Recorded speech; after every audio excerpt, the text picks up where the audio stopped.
বিজয়ের মাসে যদি আপনাদের পাকিস্তানের প্রতি অথবা ভারতের প্রতি যদি এরকম আপনাদের দালালি প্রদর্শন করতে থাকেন, তাহলে আপনারা পাকিস্তান অথবা ভারতে চলে যাবেন। বাংলাদেশে, এই স্বাধীন বাংলাদেশে জুলাই এবং আগস্ট পরবর্তী সময়ে যদি থাকতে হয়, তাহলে স্বাধীন বাংলাদেশের মানুষেরই দালালি করে থাকতে হবে। সংগ্রামী বন্ধুগণ, চট্টগ্রাম বিশ্ববিদ্যালয়, ঢাকা বিশ্ববিদ্যালয়, জগন্নাথ বিশ্ববিদ্যালয়ে আমরা দেখেছি শহীদ বুদ্ধিজীবী দিবস এবং বিজয় দিবস উপলক্ষে। আপনাকেই বলছি, ইন্স্যুরেন্স করলে সিটিতে সুরক্ষা পাবেন নিশ্চিত।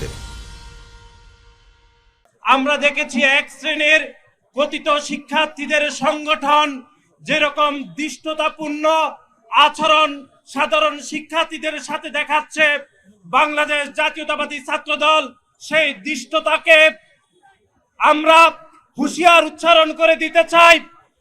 এই বিজয়ের মাসে যদি আপনাদের পাকিস্তানের প্রতি অথবা ভারতের প্রতি যদি এরকম আপনাদের দালালি প্রদর্শন করতে থাকেন, তাহলে আপনারা পাকিস্তান অথবা ভারতে চলে যাবেন।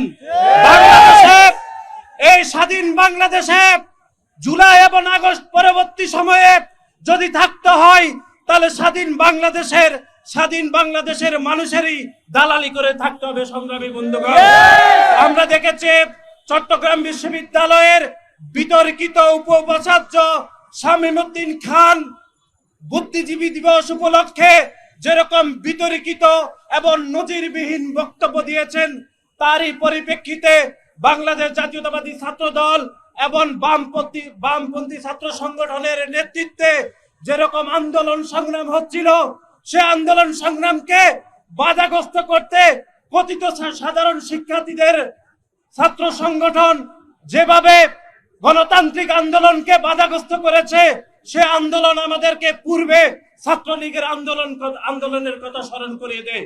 অতীতে আমরা দেখেছি যে ছাত্রলীগ কোন গণতান্ত্রিক আন্দোলন করতে গেলে সে আন্দোলনকে মব তৈরি করে বাধাগ্রস্ত করতে, আমরা সেটি গতকাল চট্টগ্রাম বিশ্ববিদ্যালয়ে দেখেছি।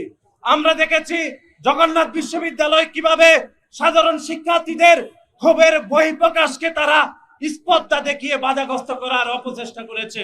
আমরা দেখেছি ঢাকা বিশ্ববিদ্যালয় ছাত্র শিবিরের বিভিন্ন নেতৃবৃন্দ সাধারণ শিক্ষার্থীদের সে গণতান্ত্রিক আন্দোলনকে তারা বাধাগ্রস্ত করার অপচেষ্টা করছে।